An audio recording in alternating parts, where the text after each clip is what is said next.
Qué lindo volver a encontrarnos. ¿Qué dicen? ¿Cómo les va? Qué placer, ¿eh? Lástima que haya pasado una semana. Tendríamos que tener este espacio todos los días para compartir con ustedes. Pero bueno, yo tengo la alegría de poder compartirlo con una querida amiga que es la señora Verónica Salamanco. Vero, querida. ¿Qué tal, ¿Cómo Alfred? estás? ¿Qué tal tu semana? ¿Bien? Sí, impresionante, impresionante. Bueno, Hemos me alegro paseado mucho. un poco también por el país. Anduve por Tandil. Bueno, yo voy a contar un cachito después por ahí. Qué Pero muy lindo, bien. qué suerte. Buenísimo. Bueno, Sí, me sí, alegro sí, muy mucho. bien. Bueno, y acá estamos otra vez por Chakra TV, como todos los sábados al mediodía, tocando temas distintos. Vamos a ver cómo nos va hoy. Temas raros, podríamos decir. Ahora después les vamos a contar por qué. Porque seguimos metiéndonos en algunos lugares difíciles, pero lindísimos, con un futuro inmenso. Por eso tenemos con nosotros a dos ingenieros agrónomos. Estoy hablando de Andrés Costamaña y de Carlos Becco. Vamos a hablar de mercado de carbono. Supongo que vamos a aprender algo, porque ¿Qué idea somos bastante básicos nosotros. ¿Qué para idea que esto. tenés, Vero? Así que, bueno, supongo que nos van a enseñar bastante y me parece un tema que es muy importante saber y que todos podemos aprender un poquito y sacarle provecho a esto que se viene.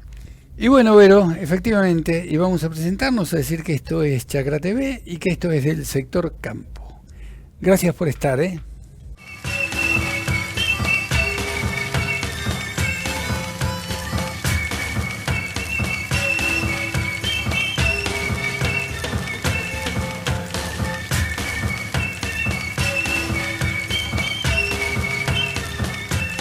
Hoy nos visitan del sector campo Andrés Costamaña. Nació en Córdoba, es ingeniero agrónomo con doctorado en agronegocios, especialista en nutrición animal, manejo de rodeos y mejoramiento genético, diplomado en bioeconomía e ingeniería digital. Es emprendedor y resiliente y aspirante a la mejora continua. Y Carlos Becco, nació en la ciudad de Buenos Aires, es ingeniero agrónomo, apasionado por la agricultura y por la innovación, con 40 años de experiencia en el sector agropecuario. Participó en posiciones de liderazgo en algunas de las empresas más emblemáticas del agro. Se define como optimista e innovador. Y ahí estamos nomás, lo prometido, y con invitados de lujo. Por supuesto, mi invitada de cada programa, la señora Vero Salamanco. Pero un placer estar acá, como siempre, Sí. con temas que me parece que van a ser muy interesantes, con una picadita con mucha pinta para compartir. Así que arranquemos. Sí, uno es extranjero, de la provincia de Córdoba, el querido Andrés Costamaña. ¿Cómo te va, Andrés? Bienvenido. Muy bien, Gracias, gracias. muchísimas gracias por estar acompañándonos. Y el joven Carlos, que es de acá a la vuelta más o menos. Bueno, ¿no? pero también se ha acercado hasta acá para Claro, acompañarnos. así pero que- él es nacional, de pura cepa. Bueno, lo prometimos en la apertura. Vamos a hablar de algo que nos interesa, pero que sabemos casi que nada, que es el tema de mercados de carbono. Y ustedes saben mucho de eso. Entonces, si tenemos que empezar de lo más básico de todos y decir, ¿qué es el cambio climático? Que fue por donde empezó todo esto. ¿Cómo lo definirían? Andrés, ¿empezás vos o...? Quien quiera. A ver, todo esto viene a partir del Acuerdo de París. Si no existiera el Acuerdo de París, no estaríamos hablando de ninguna instrumentación. ¿Qué es el Acuerdo de París, Andrés? Fue un acuerdo político de Naciones Unidas. Mira. 191 países adhirieron a que había que reducir las emisiones de gases de efecto invernadero de la economía general. Ya había fracasado el protocolo de Kioto, que fue el primer inicio, y a partir de ese fracaso del protocolo de Kioto vuelven a buscar acuerdos y tienen que tener en cuenta que esto se vuelve un tema geopolítico y geoeconómico y que el acuerdo se logra gracias a alguien que se llama John Kerry, que está al lado de Barack Obama y que hoy está al lado de Joe Biden. O sea, cuando alguien piensa que el Acuerdo de París es europeo, no, el Acuerdo de París se hizo a instancia de Estados Unidos. Y si no hubiera estado Estados Unidos mediando con China, con Rusia y con otros países, no habría Acuerdo de París. Así que ahí se inicia esta carrera por lo que se llama descarbonización de la economía, que es ponerle un límite a la emisión de gases de efecto invernadero como posibilidad técnica de que no aumente la temperatura global. Digamos. Ese es Casi nada, pedazo de compromiso, Andrés, ¿no? Y esa temperatura global, digamos, ese aumento, ¿cómo fue progresivamente y qué impacto, cómo se ve el impacto en lo cotidiano? A mí me gustaría agregar algo para estamos en mesa al mediodía, el sábado, ¿no es cierto? Me gustaría contarle un poco de dónde se origina eso, ¿no es cierto? La humanidad, a lo largo de toda su historia, ha estado emitiendo gases de efecto invernadero. Los gases de efecto invernadero son tres fundamentalmente: es el dióxido de carbono, es el metano, es el óxido nitroso. Esos se emiten justamente cuando andamos en auto, cuando cocinamos, cuando aramos, o sea, todas las actividades humanas, ¿cierto? De alguna manera u otra emiten estos gases de efecto invernadero. Durante muchos años la humanidad la emisión fue muy normal, muy tranquila y fue, o sea, había un equilibrio. En los últimos 60 años, en la vida que tenemos nosotros, esa situación se ha disparado tremendamente y la cantidad de efectos de gases de efecto invernadero que se han emitido en la atmósfera han sido tal, de una magnitud tal, que se ha generado el famoso efecto invernadero. Este efecto invernadero justamente es el que está generando la crisis climática, el cambio climático, que es un dato realista, donde se empieza a ver que cada vez más la temperatura del planeta se empieza a calentar. Justamente el Protocolo de París fue un hecho, digamos, de una alianza estratégica que logró que, digamos, como humanidad, digamos, tenemos que tomar un montón de medidas para evitar que el aumento de la temperatura del planeta no exceda 1,5 grados. O sea, sobre la media histórica. Estamos hablando de todo este objetivo, todo este esfuerzo que estamos pensando es lograr de alguna manera que el planeta no se caliente más de 1,5 grados. Bueno, la discusión está, ¿dónde estamos con eso? La verdad no estamos muy bien, la situación se está acelerando. ¿Y qué quiere decir? Si el planeta se calienta más de 1,5 grados, ¿no es cierto? Que esto es un poco las proyecciones que estamos haciendo, y algunos hablan hasta de 4 grados, la vida de los humanos en este planeta va a ser notablemente diferente a la que tuvimos privilegio de tener nosotros. O sea, nuestros hijos y nuestros nietos tienen la posibilidad concreta de vivir un planeta muchísimo más invivible que lo que vivimos nosotros. Por eso hay una urgencia, y es algo que me parece que el agro tiene que hablarlo y es justamente importante comunicarlo. Hay una responsabilidad del sector agrícola, tanto en las emisiones, porque somos parte de este problema, el agro es parte de este problema, como también de la responsabilidad de la solución. ¿No? Okay. La captura de carbono sería, una parte de estas soluciones. Definitivamente. A ver, creo que lo que vamos a hablar hoy fundamentalmente, bueno, ¿cuál es el problema? Estamos emitiendo muchas más cosas de las que podemos emitir, mucho más gases de efecto invernadero, eso está calentando el planeta y eso hace la vida imposible en un futuro. Entonces, de eso hay dos caminos: emitir menos, claro, ¿no? O fijar más. Digamos. Claro. Exactamente, de eso vamos a hablar seguramente. Entonces, una es, dejemos de emitir o mitiguemos la emisión, o por otro lado, ayudemos a secuestrar carbono, que es un proceso natural que las plantas vienen haciendo desde tiempos inmemoriales, ¿no es cierto?, que es tomar carbono. Ahora nos vamos a meter con ese tema, pero yo quiero preguntarle algo a Andrés, que anda muchísimo por el campo, recorriendo establecimientos y en contacto con productores. Tranquilo, usted avance, el que no habla tiene posibilidades, el que no pasará hambre. Andrés, los productores, las productoras obviamente, ¿no? ¿Lo están digiriendo esto? ¿Lo están entendiendo o sigue siendo una materia pendiente y esto queda nada más por ahora en manos de los especialistas, como es el caso de ustedes?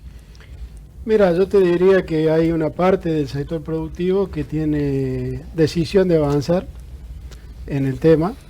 El proceso pasa, primero el productor se enoja, ¿no? Y es reactivo. ¿Por qué? Porque lo que primero le dicen es que le van a imponer reglas de juego nuevas y que él no va a poder seguir haciendo lo que hacía en el campo como lo hacía el abuelo. Y entonces cuando vos te topas con generaciones como la mía o generaciones con más edad que la mía manejando los campos, la primera reacción es de oposición a las nuevas reglas de juego. Si vas que justo te toca a alguien que tenga 40 o menos, la posición de ese productor es diferente. Escucha un poco más, se trata de adaptar, negocia esa adaptación, se frustra porque no logra lo que quería lograr, no queda en el lugar que pretendía lograr, pero después acepta la regla del juego y se empieza a ver cómo se adapta. La palabra en cambio climático y lo que viene es capacidad de adaptación. Nos tenemos que adaptar a las nuevas reglas del juego, nos tenemos que adaptar a las nuevas imposiciones, los permisos sociales, a una serie de cosas nuevas que no alcanza con seguridad alimentaria solo de producimos alimento, no importa el cómo. Ahora la gente te está preguntando cómo lo haces, y esa es la parte que en la tradicional manera de mirar las cosas del agro se vuelve reactiva. Yo quiero hacerlo como a mí me gusta, como yo siempre lo hice, y nadie me tiene que decir que hago yo en el campo. Un sector tan conservador, Vero, como este, ¿no? Porque si hay un sector conservador es la gente de campo, ¿no? Tremendo para determinados Sí, sobre cambios, todo ese concepto, yo en mi campo hago como yo quiero. De la tranquera para adentro a mí nadie me dice cómo yo hago las cosas. Y ir sensibilizando en que las cosas, las reglas de juego ya no son las mismas, que te van a ir imponiendo cosas, que van a aparecer barreras arancelarias y pararancelarias a las cuales te tenés que adaptar y que tenés riesgo de quedar fuera del negocio. Esa parte es la que todavía no asume la totalidad del sector productivo, que dice no va a pasar nunca. Me pasa en reuniones permanentemente donde lo primero que me dice, todo eso que vos decís no va a pasar, porque es más importante comer que otra cosa. Bueno, después avanza y la Unión Europea a partir de mediados de año te impone la deforestación cero para productos que van a Europa. Entonces no iba a pasar, pero va a pasar. Va a pasar.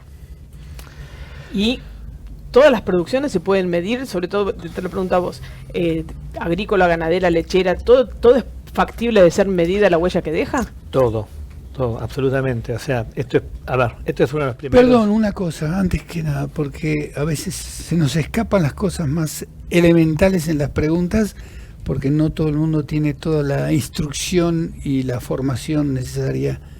¿Por qué se llama huella de carbono? Perfecto. Me parece muy bueno empezar por el principio. Desde que estamos en la planeta Tierra, ¿no es cierto?, los humanos en nuestra actividad, en lo que hacemos diariamente, dejamos una huella. Ajá. ¿No es cierto? Dejamos una huella que son nuestros hijos, dejamos una huella que son nuestros legados, nuestra actividad, pero también dejamos una huella en el ambiente, en lo que hacemos. Digamos, que típicamente es un daño que hacemos en la actividad. Ese daño, ese impacto ambiental, es medible, es perfectamente medible. Ahora, no es fácil, porque requiere un cálculo sofisticado, ¿no es cierto?, donde hay que contemplar todas las variables. Afortunadamente, gracias a la digitalización, ¿cierto?, hoy tenemos herramientas digitales, de la misma manera como hay gente que mide su dieta, ¿no es cierto?, lo que tiene que hacer, ¿no es cierto?, pasos que haces por día. Los pasos que haces por día, o sea, todos usamos algún tipo de medidor de pasos. Bueno, hay herramientas que te permiten decir cuál es el impacto ambiental de tu actividad. Esto es un poco lo que hace Plataforma Puma, es lo que ha tratado de tener una manera de decir, bueno, si yo, vamos a lo agrícola, ¿no es cierto?, si yo hago siembra directa, hago este cultivo de cobertura, hago este tratamiento de suelo, hago esta fertilización, bueno, todo eso se va sumando, entonces ese es mi impacto ambiental, esa es mi huella de carbono. Eso es lo mismo que cuando nosotros, una actividad industrial, una actividad profesional, o sea, todos tenemos una huella ambiental. Y justamente el primer paso para entender, es decir, ¿qué huella estoy haciendo? ¿Qué tanto daño estoy generando? ¿Qué tanto impacto tengo en el ambiente? Es el principio fundamental. Solamente a partir de saber dónde estoy parado, puedo empezar a tomar medidas para mitigar ese trabajo. Supongamos que tenemos la suerte de encontrarnos con todos productores curiosos y propensos para hacer esto. ¿Cualquiera puede medir su impacto ambiental, o necesitas un mínimo de hectáreas o un mínimo de, no sé, o alguna actividad especial para poder decir, bueno, me gustaría saber cómo estoy impactando con lo que hago? O sea, cualquiera, es absolutamente democrático. Claramente, en la medida que mi actividad es más relevante, tengo más impacto. Está bien. ¿Es cierto? Si soy... Pero cualquiera podría subirse. Cualquiera podría subirse. Es absolutamente democrático, es absolutamente... Y no hace falta, una vez se dice, no, esto es solamente para las grandes empresas que tienen toda la información disponible, ¿no? Y que tienen... esto era antes, gracias a la digitalización. Hoy en día, quien puede calcular el margen bruto de su actividad, que es algo que todos los productores los hacen, ¿no es cierto? O sea, te decir, che, ¿cuánto gasto, cuánto invierto y cuánto me queda? Puede calcular su huella ambiental, puede calcular su impacto ambiental. Ese es el requisito 1 para empezar a cambiar, saber dónde estoy parado, saber a qué daño estoy haciendo en la actualidad. A partir de ahí puedo empezar a cambiar. Andrés, vos dijiste que hay quien se malhumora por este tema, pero ¿por qué? Alguien va y le toca el timbre, buenas, yo soy de la huella de carbono.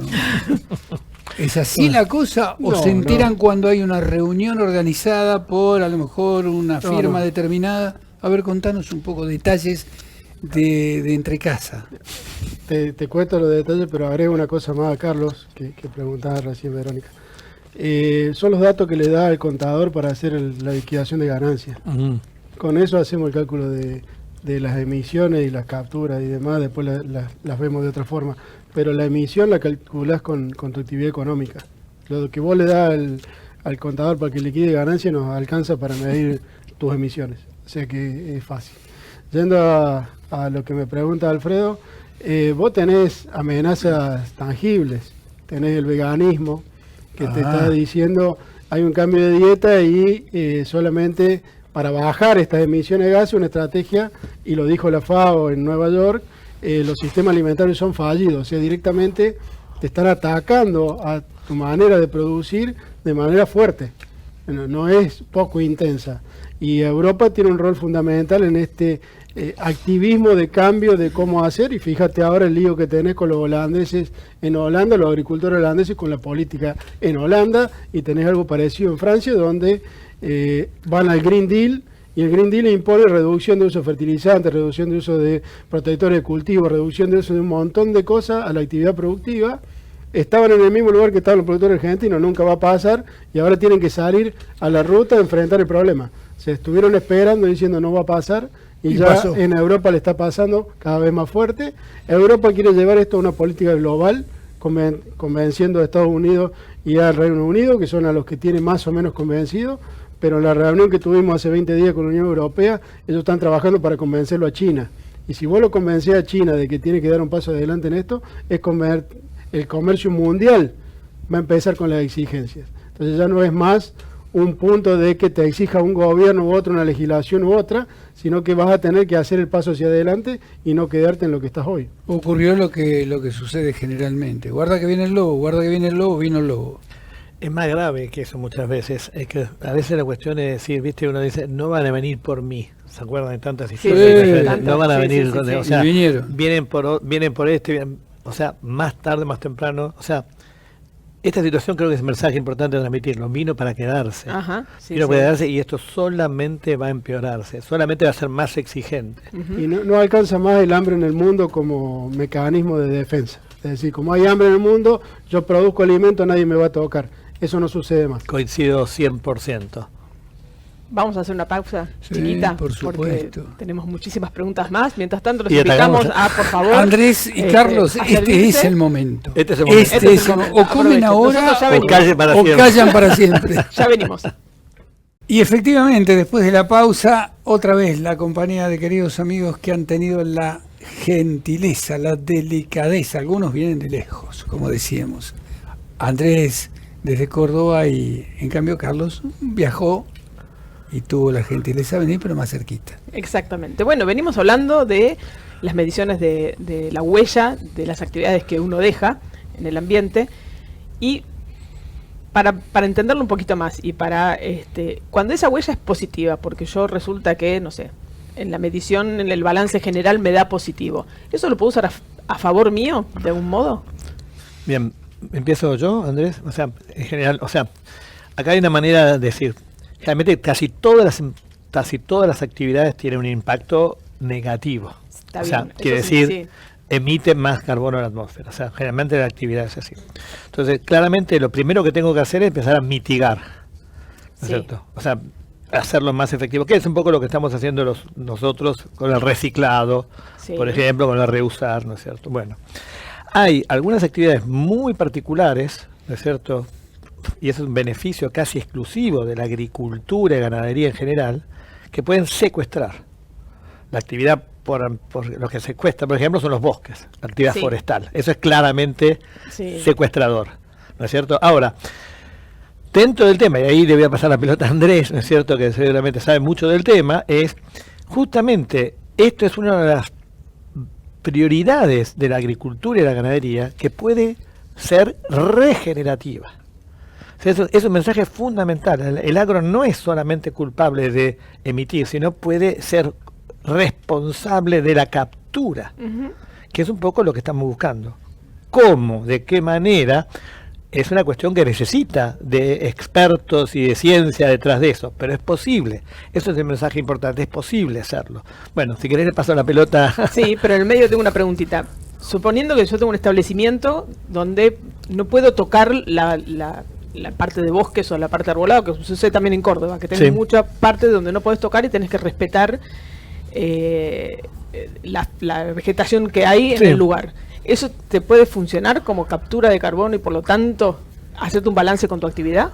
A ver, hoy en día hay justamente Andrés habló de los contadores, hay Sí. justamente una contabilidad de alguna manera. Yo quiero saber el impacto ambiental de un lote, Sí. es un valor, pero lo más importante es entender el impacto ambiental de toda mi actividad.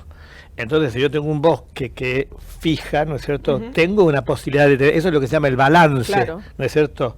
Ahora, en ese concepto tengo que ser muy cuidadoso porque quiere decir, no tiene sentido romper mucho acá, Sí. ¿no es cierto? Y cuidar acá, es medio como esquizofrénico Sí, eso, sí, ¿no sí. es cierto? Entonces, creo que la visión que todos pretendemos es una visión holística, donde la suma sea secuestrar carbono, Ok. ¿cierto? Andrés, te dejo. Bueno, a ver, para que entendamos un poco, yendo a algo más práctico como pide. Vos tenías fotosíntesis vieja que se volvió energía y la pusiste en la atmósfera. Sacaste petróleo, gas y demás y lo pusiste. Y eso fue incremental. Y tenés fotosíntesis nueva en el mar, en los océanos y en la tierra. De todo ese espacio donde podés capturar carbono, y después los turistas se quejan en Cancún por el sargazo, claro, está sobrando energía de carbono y tenés muchas más algas. Esa es una muestra que te está dando el mar que algo está haciendo. En la tierra tenés 6% del total de tierra que es agricultura y 8% que son pastizales ganaderos. O sea que solamente el hombre gobierna el 14% de la superficie terrestre para hacer esto que estamos diciendo, que es con un modelo productivo empezar a capturar ese carbono excedente que pusimos en algún momento en la atmósfera y fijarlo. Lo podés fijar en dos lugares, en un fuste de un árbol o en el suelo. Son las dos alcancías donde podemos empezar a recuperar ese carbono. Pero lo bueno que tiene para nuestro sector es que cada vez que lo haces con eficiencia y ganas productividad. Es decir, que tenés un repago en ese momento mismo por el cambio de sistema productivo que empezaba a producir más. Pero a su vez hay incentivos, hay garrotazos, porque te hablé recién de garrotazos de Unión Europea por la deforestación agregada en los productos de importación, o el impuesto carbono en frontera, otro garrotazo, o como vos le quieras decir, pero la vía de los impuestos, que es como la piensan muchos estados, son los garrotazos. Nosotros pensamos que la vía del incentivo es la que va a hacer que esto se motorice. Claro, no es el castigo. No es el castigo. Y un incentivo pueden ser bonos de carbono, que pueden ser por deforestación evitada, lo que vos recién decías, me quedo con el bosque tal cual. Forestación como... Deforestación evitada. Ahí está. Argentina está recibiendo en el 2023 el Fondo Verde del Clima por 82 millones de dólares que son de lo que hicimos en 2014-2016 de deforestación evitada. Es bastante miserable lo que nos pagan, porque nos van a pagar $4 por 2 años de captura por la hectárea que tenemos, 53 millones de hectáreas. Te da muy poco valor para el productor dueño de la tierra, pero es un inicio de que empiezan a aparecer incentivos que necesitan tener una validación, que ahí necesitamos el monitoreo, reporte y verificación, porque lo que dijo recién Carlos, esto tiene que ser adicional. Si vos tomás la selva no es adicional, salvo que yo intervenga en la selva. Tengo que hacer que la selva fotosintetice más. Tengo que hacer que la agricultura fotosintetice más. Tengo que hacer que la ganadería fotosintetice más. Y después usar bien esa fotosíntesis adicional para que me quede guardado en el suelo o guardado en un árbol. Digo, de eso se trata, es algo que el sector conoce. Es una tecnología que sabemos hacer. Lo que pasa es que nos la contaron de otro modo y ahora estamos diciéndole, bueno, tenemos que encontrar la balanza justa. todo pesan los terneros, la soja, el maíz, saben cómo se pesa, viene el INTI, te regula la balanza. Bueno, ahora lo que está en discusión es cuál es la balanza y en eso no hay tanto acuerdo a nivel global. Por más que tenemos fórmulas desde el 2006 de cómo calcular, después tenés científicos globales y argentinos que discuten la fórmula de cálculo. Entonces estamos discutiendo la balanza, pero sí se puede medir absolutamente todo. A mí me gusta mucho tomar a partir de lo que dice Andrés, y es el hecho, los agricultores durante milenios hemos estado preparados para producir grano, Ajá. ¿no es cierto? Donde lo que importaba era el rinde. Claro. O producir hacienda, kilos, ¿no es cierto? Entonces, es un mindset, estamos preparados mentalmente para de esa manera, ¿no es cierto? Para producir grano, ¿no es cierto? Y todos nos juntamos en el pueblo, ¿no es cierto? A decir, mi cosecha, mi rinde, este año estamos sufriendo, pero bueno. Bueno, acá hay un cambio de mentalidad. Ya no alcanza con producir grano o biomasa, sino tenemos que producir tenemos que producir biomasa. Porque la biomasa no es otra cosa que carbono tomado de la atmósfera e incorporado, ya sea árboles, sí, ya sea suelos. Entonces, la mirada no es solamente decir cuántos kilos produce, sino cuántos kilos de dióxido de carbono secuestré. Nuestra invitada en el primer programa, ¿te acordás? Alfred dijo que no sabemos si dentro de 5 años el negocio va a ser la soja cosechada o los bonos de carbono que vas a poder tener como crédito por esa Ahora, actividad. Cuando el delito ya está cometido, cuando muchos productores muchos intentando salvarse, entonces se volcaron a la soja porque les dejaba mucha más plata que hacer ganadería, por ejemplo. Entonces deforestaron indiscriminadamente. Bueno, ya está, ya se volcó la leche, ya se derramó. ¿Cómo podemos empezar a poner en orden la cosa? Es decir, yo para hacer 2 metros primero tengo que hacer 1, seguro. Bueno, ¿cómo empezamos con eso? Bueno, en eso te contesto 2 cosas, Alfredo. Primera cosa, lo hiciste de manera legal. El que lo hizo de manera ilegal está fuera de la ley, pero en la Argentina la deforestación es legal, no es una actividad ilegal. La regulan las provincias, te dan permiso y vos podés ir sobre las áreas verdes o amarillas incorporando más áreas productivas. Muchos sin usar maquinaria, solamente con un hacha y un pico. Pero hoy es una actividad que muchas provincias tienen aprobada, como manejo del fuego y demás, son actividades lícitas. Dentro de eso, lo que hizo en muchos lugares de la Argentina fue vaciar la alcancía para dejarla lista a que la empecemos a llenar de vuelta. Y lo que tenemos que hacer es pensar cómo desarrollamos estrategias, y es lo que yo te digo, si vos un cultivo solamente va a fotosintetizar ese lote 6 meses al año, tu capacidad de cosechar carbono es baja. Si lo tengo fotosintetizando 10 meses al año porque hice un cultivo de servicio, hice una rotación más larga y demás, mi capacidad es más alta. Son tecnologías que conocemos. Lo que tenemos que tener en claro es que si no aparece el incentivo económico para que alguien se ponga a trabajar de manera distinta, solamente va a ser el costo-beneficio de hacer el margen bruto. Y a ese margen bruto, ¿cómo le ponemos valor? Lo primero que me preguntan a mí cuando voy a una reunión, ¿cuánto vale, quién me lo paga y cuánto facturo? Y ahí te digo, Cuenca El Salado va a facturar más por un bono de carbono que por la ganadería cría que sea arriba.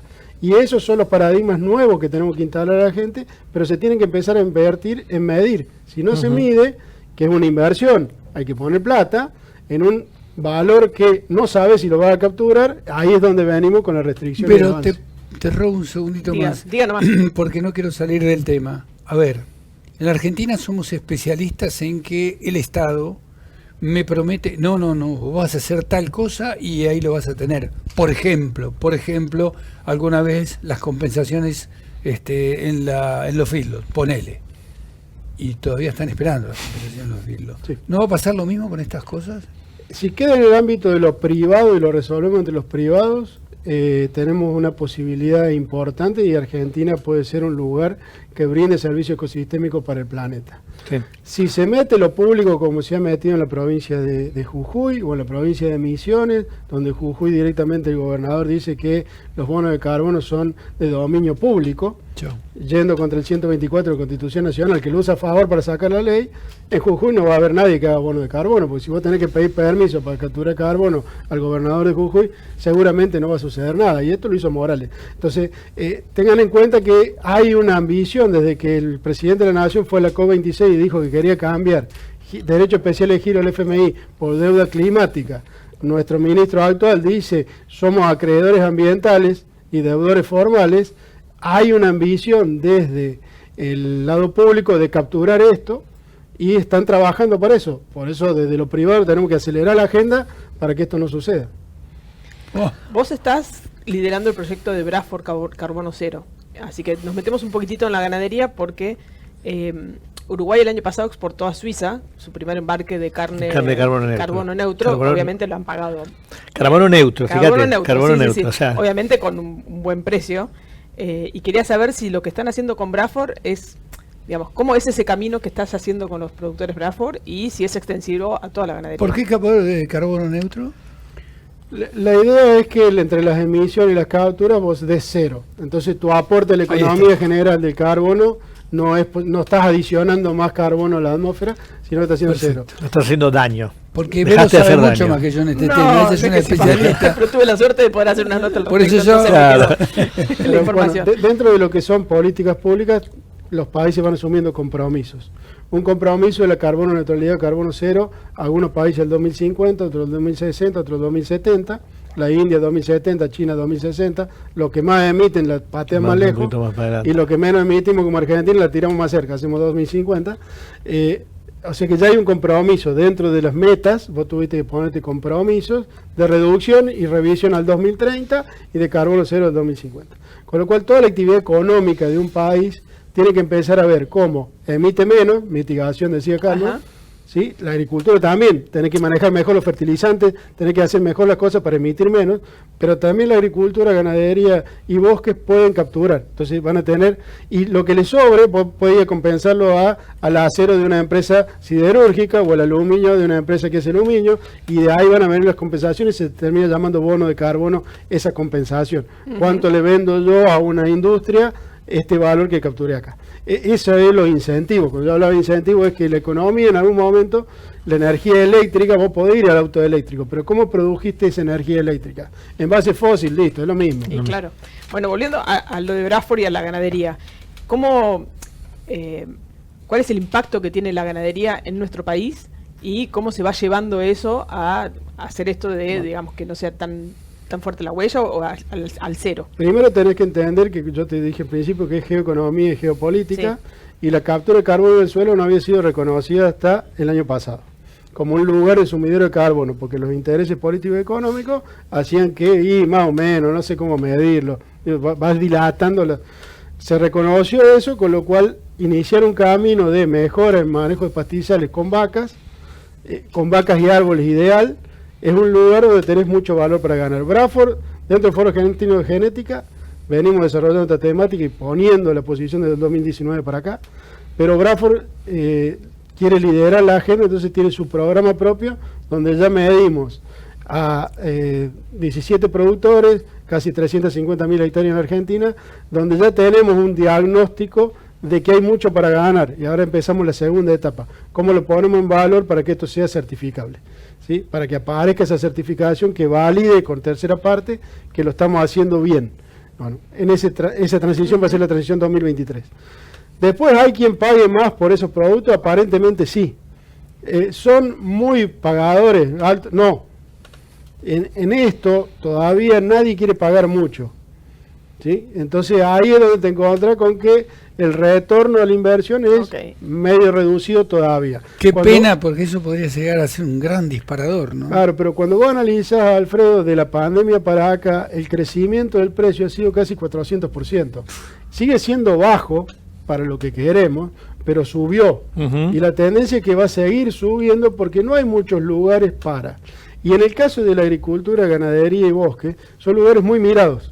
Con lo cual el valor de un bono que se genere por 4 actividades principalmente en ese sector es el que más precio tiene hoy y el que más subió en el último año. Entonces tenemos una gran oportunidad que puede ser que alguna tensión política, alguna mirada del gobierno nos la haga frustrar, eso puede llegar a ocurrir, pero tenemos una gran oportunidad para la Argentina, para América del Sur en general, digamos, pero para la Argentina en particular, por sus condiciones de clima, por la tecnología que manejan los productores y por la capacidad de medir rápido. ¿Sí? Los demás países les va a costar ver cómo adaptan las ACTEC y demás a una medición certificada valorada por el mundo. Nosotros tenemos ventaja ahí. Bueno, de eso se ocupan la gente de Puma, que quería saber cómo funciona, cómo miden y digamos quién los avala, porque uno también puede sacar un ACTEC y decir yo te mido. Está muy bien, pregunta. Primero, como toda medición, como empezábamos a hablar antes, el primer paso es tener los datos. Los datos cualquier productor los tiene disponibles, con el contador muchas veces los tiene, ¿no es cierto?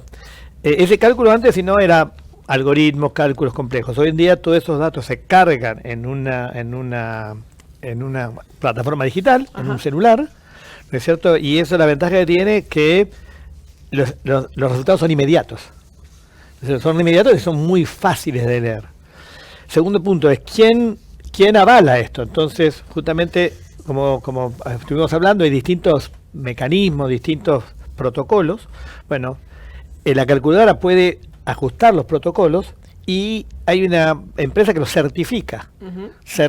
Control Union, una certificadora que certifica que el cálculo es correcto. Ahora, si uno hizo trampa y puso mal el dato, es otro problema. Pero si el dato es correcto, el resultado es correcto. Y ahí viene lo importante que quiero destacarte, que entonces digo, bueno, entonces, ¿por qué el productor va a medirse? ¿Por qué el productor va a medir? En primera instancia, porque siempre está bueno saber dónde estoy empezando, ¿no es cierto? Y lo que está empezando a suceder, y este es un dato realmente una noticia para nosotros muy, muy importante, en Expoagro reciente anunciamos un acuerdo donde una exportadora de primer nivel, le puedo decir, Viterra, ¿no es cierto?, le va a pagar a los productores agropecuarios por el dato de medición de Puma. O sea, van a tener un premio si vos te medís. O sea, hablando grande, esto es el comienzo. Está bien. Al primero. No, pero es fantástico. Es fantástico, está sucediendo. Y esto uno diría, Argentina en este momento, en esta crisis, está sucediendo. O sea que hay exportadores que dicen, yo quiero saber cuál es el dato de tu soja o de tu girasol, porque de alguna manera, hoy en día en los acuerdos internacionales, yo soy responsable de ese producto. ¿Cierto? Y entonces, en la medida que pueda demostrar que la huella de carbono de mis N toneladas de soja está medida y puedo sumarla, puedo decir, estoy empezando a dar un mensaje a los productores. Medirse tiene premio. Claro, comienza a monetizarse. ¿no? Hoy tenés bancos que te están haciendo un diferencial de tasa si tenés medición o no. O sea, hay cosas que están sucediendo en la Argentina. Eso me parece fantástico. Yo creo mucho en este tema de los incentivos. Y vos fijate, Andrés, sin ir más lejos, lo que pasa con la trazabilidad. Claro. A vos te dicen, hacés trazabilidad y ahora si te ponen otro valor, te puedo asegurar que la cosa cambia totalmente, ¿no? Pero nos están pidiendo un cortecito. Sí, así que nos quedamos para el último bloque para hacer una pregunta final a cada uno. Sí, y ya volvemos. Y continuamos, y nos decía Vero recién, me quedan 2 preguntitas, Alfredo, para nuestras 2 entrevistas. ¿Una para cada uno? Una para cada uno. Pero la verdad que es para quedarse un día para cada uno, ¿no? Sí, quizás más que una pregunta es una reflexión, porque uno siempre tiene esa frase de la tierra no es algo que heredamos nuestros abuelos, sino el legado que dejamos a nuestros hijos. Y quizás ya no hay que pensar en la tierra, sino en la vida cotidiana, en lo que uno hace, tanto en el campo como en la vida cotidiana, de qué planeta le estamos dejando a las próximas generaciones. Bueno, y quería un poco una reflexión tuya, a ver qué se puede hacer, digamos, y cómo lo ves. Mira, yo estoy viendo una etapa muy importante de mi vida en este momento, que estoy siendo abuelo. Así que la verdad es una perspectiva espectacular, estoy muy, muy, muy impactado por eso. Claro. Y muy impactado también porque ya no es mis hijos, sino mis nietos, ¿no es cierto? Y cuando empiezo o sea, si no hacemos algo, y este es el mensaje que quiero transmitir, si no hacemos algo, y urgente, nuestros nietos van a vivir en un mundo que va a ser totalmente distinto al que vivimos nosotros. Entonces es un mensaje de que esa reacción es ya, empieza con nosotros. Y como gente de campo y como gente que amamos la producción, sabemos que ya, como dijimos antes, no es suficiente con producir solamente, sino tenemos que producir mejorando el ambiente. Tenemos que dejarle, o sea, ya no alcanza, cuando digo siempre, cuando uno camina hacia el precipicio, no alcanza con caminar más despacio. Hay que ir para el otro lado. Claro. Entonces tenemos que empezar a caminar para otro lado. Tenemos que empezar a caminar produciendo, pero mejorando el ambiente. Y lo que es realmente motivador es que se puede, es posible, la tecnología lo avala y es posible hacerlo. Entonces, ¿qué estamos esperando? Hay que hacerlo ya, es el momento, es ahora. Y nosotros como país, digamos, tenemos muchos problemas, pero tenemos muchas ventajas también. Y a nivel productividad, a nivel producción, ¿cómo estamos frente al mundo con esta problemática, ¿no? Y siempre hablando de lo que es el tema de carbono y qué podemos sacarle jugo. Bueno, vos, quienes están midiendo, por ejemplo, el etanol argentino tiene una huella 74% inferior al etanol europeo. Pero tenías que medirla y te la tenía que exigir el comprador para que la midas, si no, no la medías. Entonces la cosa pasa por entender que tenemos que transformarnos para transformar. Esto que dice Carlos recién pasa por nosotros de decir vamos a hacer las cosas diferentes, y ya tenés productores que están reponiendo fósforo a contracosto sin hacer el margen bruto. ¿Por qué? Porque quiere que el nieto siga produciendo en el mismo campo y dice, bueno, yo me llevé tanto fósforo. Hay un cambio, no es generalizado porque todavía tenemos mucha tensión en Argentina, que el tipo de cambio, que la retención, etcétera, etcétera, son todas cosas locales que complican a pensar en el mediano y largo plazo, pero algunos están dando señales que vamos para ahí. Y lo que estamos tratando es que se generen los incentivos suficientes para que no se corte, para que ese vamos para ahí permanezca en el tiempo y las generaciones futuras son las que tienen que asumir el desafío. Por eso yo siempre que trabajo con esto, trabajo con los jóvenes, no trabajo con los de mi generación. Tengo que trabajar con los de 20, 25, 30 años, que son los que van a tener que llevar adelante la tarea. Yo les puedo explicar qué hacer, cómo hacerlo y demás, pero si ellos no toman ellos mismos la tarea hacia adelante, no se va a producir. Entonces, por un lado tenemos que generar incentivos, por otro lado tenemos que motivar a que los jóvenes se dediquen a esto y lo puedan hacer. Las herramientas las conocemos todas. Así como fuimos de 60 millones de toneladas a más de 100 millones de toneladas de producción agropecuaria, lo mismo podemos hacer en este nuevo negocio, pero hay que pensarlo como un negocio. No vamos a hacer lo bueno en la película que queremos ser parte de la solución. Si no nos pagan por esto, no sirve. Okay. Entonces tiene que ser un negocio y plantearlo como negocio. No como que somos los buenos que hacemos todo para mejorar el planeta porque alguna vez lo hicimos mal. No es así. Es un nuevo negocio, alguien tiene que pagarnos y queremos que nos paguen lo suficiente para que lo mantengamos en el tiempo. Y a la larga o a la corta va a ser así, ¿eh? Clarito, ¿no? Sí, no quedan dudas. Uh-huh. Es una verdadera revolución la que se está produciendo. No nos damos cuenta. Nos quedamos enganchados en las revoluciones que alguna vez nos quisieron vender de acá, de la derecha, de la izquierda, del centro, de todos lados. Esta es una verdadera revolución la que se está produciendo en el mundo y en la Argentina, gracias a Dios, no nos estamos quedando afuera. Buenísimo. La verdad es súper interesante. Muchas gracias a los dos por haber venido. Nos quedamos con un montón de temas más, pero bueno, será para otra oportunidad. Trajiste un informe, Alfredo, para compartir con nosotros. Vamos a invitar a que lo compartan con nosotros. Hablábamos de la revolución que se está produciendo, ¿no? Y se está produciendo una revolución enorme también con el tema de los bioinsumos. Por eso nos metimos en un laboratorio con un amigo, que es el doctor Roberto Rapela, que lleva adelante, él también, además de ser presidente de la Cámara Argentina de Bioinsumos, él es propietario de un establecimiento que se llama HMA4. Ya vamos a ver de qué se trata, pero no se lo pierdan, se los aconsejo. Bueno, la bioregeneración del suelo es un procedimiento que en este momento hemos tenido la suerte de poder patentarlo, que hoy está bioregeneración de suelos, el procedimiento tecnológico está patentado en Argentina y consta de varias etapas. La primera etapa es el diagnóstico satelital que se le hace a los suelos. Ese diagnóstico satelital mira los biorrelieves y va enmarcando ese sector del campo que nosotros necesitamos hacerle el análisis cromatográfico del suelo para poder identificar qué características tiene ese suelo. ¿Y por qué análisis cromatográfico de suelos y no el análisis convencional?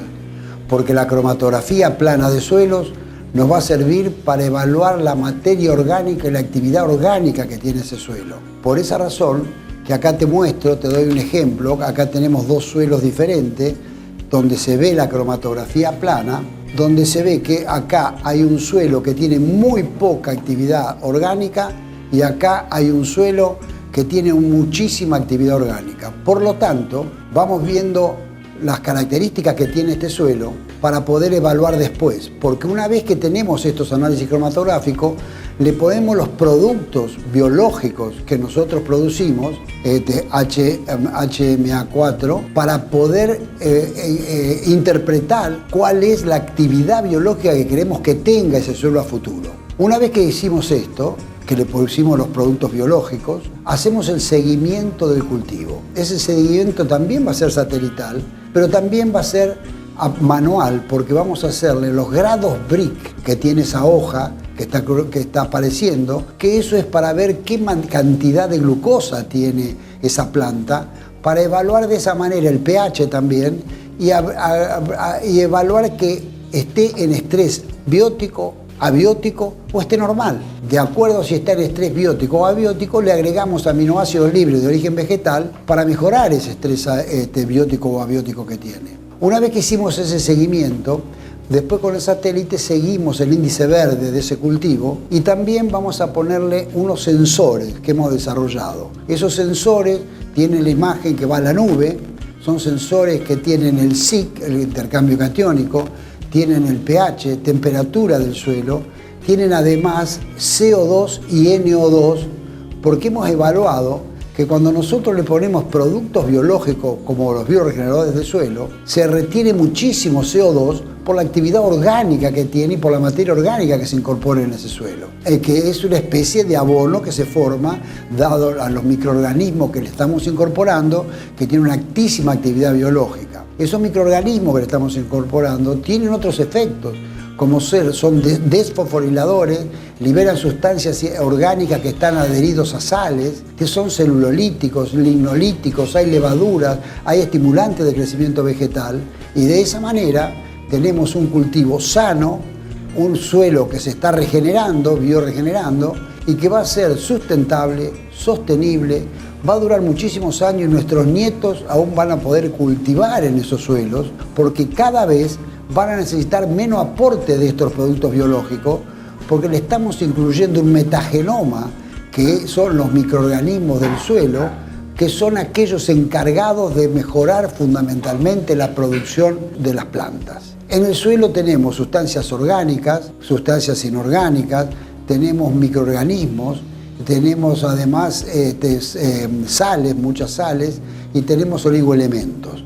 ¿Qué es lo que pasa cuando utilizamos ese suelo de una manera no adecuada? Cuando se utiliza de manera no adecuada o cuando tiene mucho tiempo de productos químicos y herbicidas, lo que va haciendo, se van muriendo los microorganismos. Entonces, al morirse esos microorganismos, vamos destruyendo esa biota, el suelo deja de ser un ser vivo como corresponde que sea, y desaparecen los orificios que tiene ese suelo, que son donde existe CO2, mucha agua, y el suelo se empieza a compactar, disminuyendo de esa manera la producción de cereales. Bien, acá estamos en el sector de producción de la empresa HMA4 Sociedad Anónima, y lo que tenemos acá a mis espaldas son tanques de reacción y bioreactores en los cuales nosotros hacemos todos nuestros procesos microbiológicos y enzimáticos para dar lugar a nuestros productos. Tenemos una línea de productos muy amplia que incluyen principalmente enmiendas orgánicas